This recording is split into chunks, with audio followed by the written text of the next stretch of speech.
Okay, so my talk today is called Struck Visitors from Afar, Chinese Metals and English Restoration Silver in the Chinese Taste. So take a look at the surfaces of these two silver objects. One is raised and the other is flat.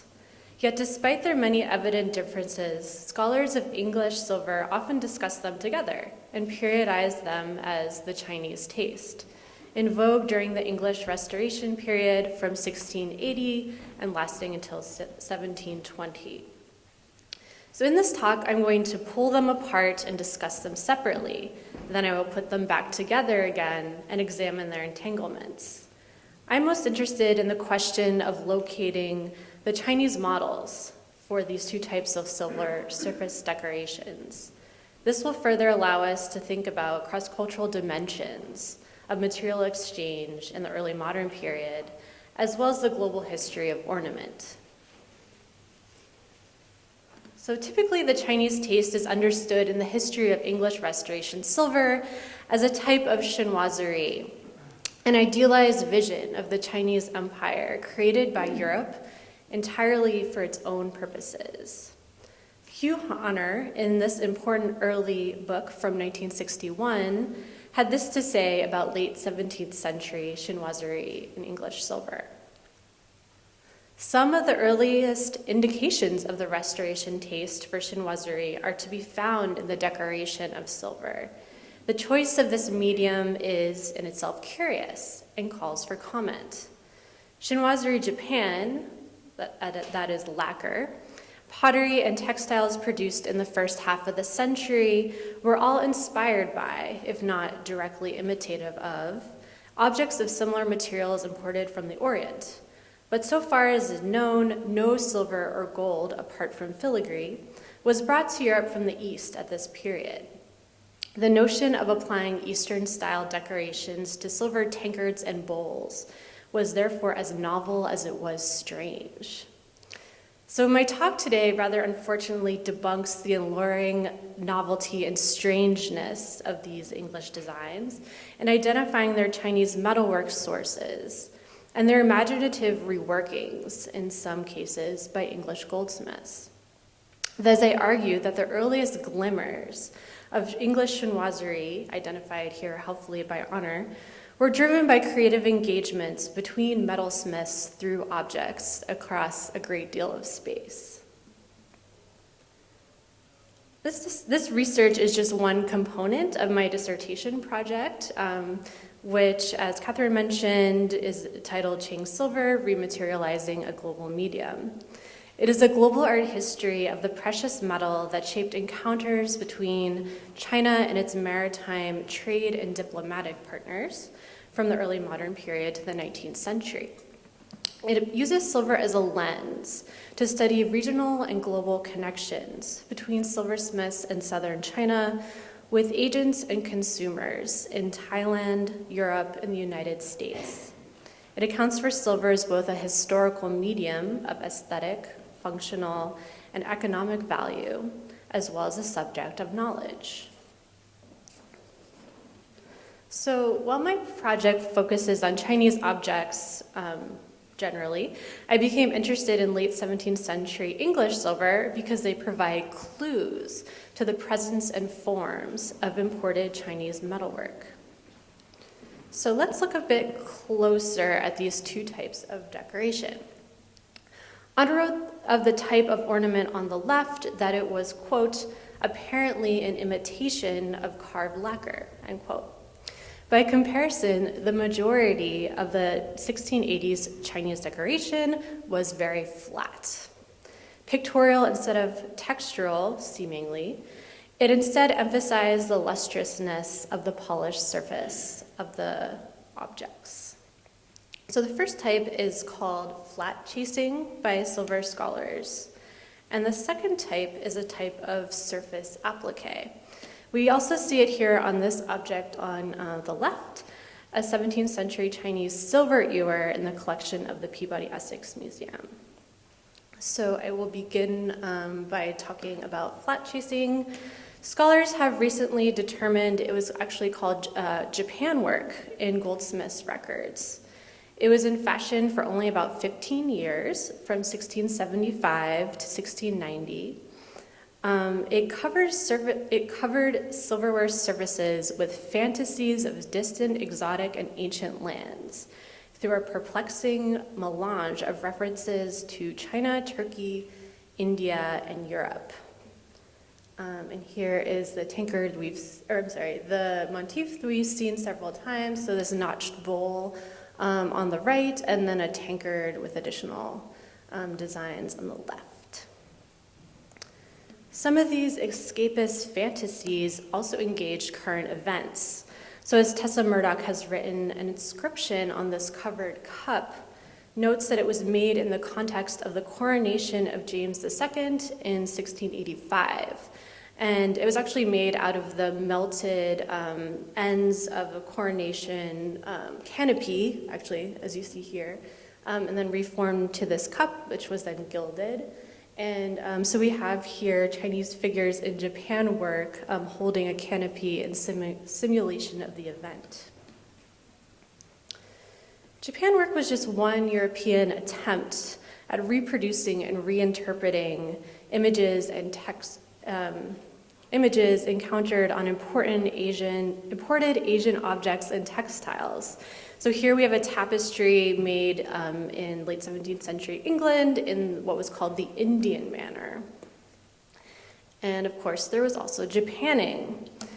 Note here the imprecision and ambiguity of terms used to describe objects from Asia: Japan work, Indian manner, Japanning, as well as European designs modeled after Asian sources. So in seeking the source for Japan work on silver, silver scholars have written that it was likely based on print sources, though the specific one has not yet been identified. They often refer to fantastical and well-known illustrations of China from 17th century sources, such as Johannes Nieuwhof's account of the Dutch embassy to China.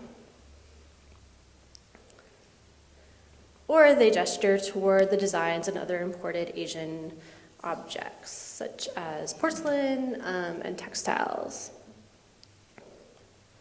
But to me, these were unsatisfactory explanations because of the specific ways in which the designs were chased on the silver surfaces. They were struck with different punches, which created types of stippling, lines, dots, and other textures that play with the reflective, flat surfaces of the silverwares. See the feathers of the bird and its plumage at left, and the diagonal marks in the clouds at right. And across the entire design, there are many different types of patterns and forms that have been created through striking the surface. You can see here the different techniques used with the flat chasing on the right in contrast with engraving on the left, which is a process of scraping away the surface with a fine point. There's a stark difference in terms of line quality. I hypothesized that there must be an object source for the designs instead of a printed source. And when I came across these images of pewterwares, and I don't remember where, but probably at the Peabody Essex Museum, where I was a curatorial fellow for a semester, my interest was piqued. Yet the images that I had found of them, and these were all at the Field Museum in Chicago, were very grainy, and many objects in the collection, which numbered in the hundreds, lacked photography altogether. So, and this is where the Decorative Arts Trust came in, I was able to visit the anthropology collections at the Field Museum in Chicago last August, where I examined approximately 50 examples of Chinese metalwares. The majority of the objects I examined were pewter, tea utensils, containers, and pouring vessels with inlaid copper alloy ornament. Most of them were presumably made for a domestic Chinese market. So while I saw many wonderful objects, for the purposes of this talk, I will focus on one object, a covered octagonal vase with copper alloy surface decorations. And it's also marked on the base with Liangji, which is maybe a shop mark, we don't know. And in general, there's very little research in English on these objects, and unfortunately, they're very difficult to date precisely, unless they have an inscription or some kind of inlaid text with a date, like this fabulous example on the right with a late Ming date. Here are, I'm going to kind of walk you around the object a little bit. So here are some of the scenes on the upper register of designs, which are figural scenes kind of drawn from more like Chinese, like a scholarly Chinese design traditions. And the bottom register has these vignettes with single figures surrounded by auspicious clouds. A close look at the surface reveals it was flat chased over the applied copper with a stippled line composing the figures swathed in draping garments. So note the similarities with this comparison and how the faces are rendered on the English example and then on the pewter on the right. Through very spare lines and dots. The surfaces of some of the pewter objects are quite exquisite and clearly were a compelling source for English Japan work chasers. And here we see similarities, I don't know if you can see this, but in the garments of the two figures and how textile patterns were rendered in terms of swirling small dots. Compositionally, it seems that English goldsmiths had access to faceted pewter vessels like the octagonal vase. Each panel on the monteith that I've been discussing thus far is dominated by a central figure wearing a sumptuous and strange garment, much like on the bottom register of the pewter vase.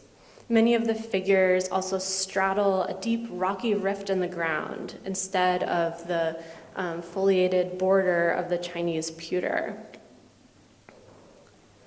Here, auspicious clouds on a Taoist figure on the right were interpreted by the English chaser as a billowing scarf on the left. And what's further fascinating is that the figures chosen by the English chaser for their depictions of strange and fanciful others were themselves meant to convey foreignness from a Han Chinese perspective. The figures in this second register are likely depictions of foreign envoys from Central Asia. In the Ming and Qing dynasties, that is, the early modern and modern periods, they were a type of auspicious decorative ornament that appeared on objects. So I have an example here of a figure blowing a conch shell on a porcelain bowl, also decorated with these foreign envoys. And we see that a similar figure from the pewter example on the right. And on a different side, we have a foreign dignitary holding aloft a vessel or a plate of food and a similar ornament on the pewter. So while in the early modern period it was a decorative motif, it developed out of a much longer genre that had its origins in the medieval period, known as zhigongtu, or images of tribute bearers to the Chinese imperial courts. Court artists would memorialize visits of foreign envoys with their intriguing appearance and exotic dress. The affinities between the two depictions of foreigners raise many questions for further research, and I don't have time to go into those dimensions right now. But what we can say, including this first section of my talk, the pewter wares were not the only pattern used by English Japan work flat chasing. Yet they clearly were one design source, and one that was not just about the transmission of an image of cultural difference, but also about the transmission of technique. So secondly, we turn to the Chinese taste in applique relief. The main reference object for my study of this relief is a hexagonal silver ewer at the Peabody Essex Museum. The ewer was long thought to be English and is in fact classed as an example of restoration silver in the Chinese taste, and it was classed as this example at one time, but today is now understood as a 17th century Chinese object that was brought to London and sold there in the late 17th century. Each frame panel of the ewer is blanketed by slate knobby projections, glinting and raised against an evenly matted curved ground. As I discovered with the help of the keen eyes of David Barquest, as well as other silver experts, all the little pieces were separately cast and applied to the surfaces of the objects against this punch textural ground. This type of relief bears many similarities with medieval Chinese silver from the Tang Dynasty, though these early designs were completed through the economical technique of repoussé, so hammering the raised areas from the back, rather than by adding more material from the front. And then we also see similarities between the Tang example in terms of the ring punching on the ground and then the what's called sand grain punching on the left. So this six-sided Chinese ewer appears consistently in the earliest histories of English plate, where it was understood as an English-made teapot, and in some cases as one of the earliest examples of the form in English silver. And these silver antiquarians, such as W.J. Cripps and Charles James Jackson, viewed it as English because it was stamped with a full set of English hallmarks. So according to royal statutes dating to 1300, each silverware to be sold in England was required to be assayed by an assay master appointed by the Goldsmiths Company to make sure that the alloy contained at least 92.5% silver. Once it met this bar, it was struck by 4 stamps, and we see here the stamps that are on the base of the ewer and then also the flange of the lid. And these stamps both dated and located the assay. One of the stamps was known as the maker's mark or worker's mark, and in this case, it's the initials IA conjoined. Early silver scholars assumed that this mark identified the object's maker, but its true function was to identify its registered sponsor for the assay. The object was later identified as Chinese, and thus this goldsmith essentially sponsored it for assay, so it could be legally sold. And so some of you that have been following closely might recognize this mark from some of the previous objects we've looked at. It also appeared on the Erdig Monteith as well as another Monteith at the MFA. And the mark has been connected to the plate worker John Austin. The two types of surface decoration thus should be understood quite differently from the standpoint of technique, but they were indeed part of a Chinese taste of the period that was directly informed by the global circulation of Chinese metalwares. And here's a bit more evidence. James Rothwell has turned up notions of Indian teapots in the accounts of the Duchess of Somerset, in her accounts with the goldsmith banker Richard Hoare and the merchant Solomon de Medina. Again, we see the ambiguity of place names used to describe objects from Asia. English goldsmiths attempted to replicate the applique ornament with some success. So we've already seen the snuff box on the left, which appears to be a direct copy of an also still existing Chinese example. Yet they also creatively reworked it to a limited extent. Here is a gilded six-sided teapot made by the French immigrant goldsmith Pierre Harache, the form of which might have been modeled after the Pem ewer. It's a fascinating object, not least because the lid is decorated with panels of relief against a matted ground, as you see in this detail on the right, and the designs are modeled after Chinese motifs such as bamboo, chrysanthemums, and cranes. And so to conclude, I'll just say that these two cases of the global transmission of ornament suggest two things. First, decorative arts historians should pay attention to how craftsmen responded to craftsmen from afar, working with similar materials in different contexts. Here, we see metal workers responding to metal workers. Second, decorative arts historians should not assume printed sources for surface patterns. Material specificity and technique brought to material matters as it mattered historically. Thank you.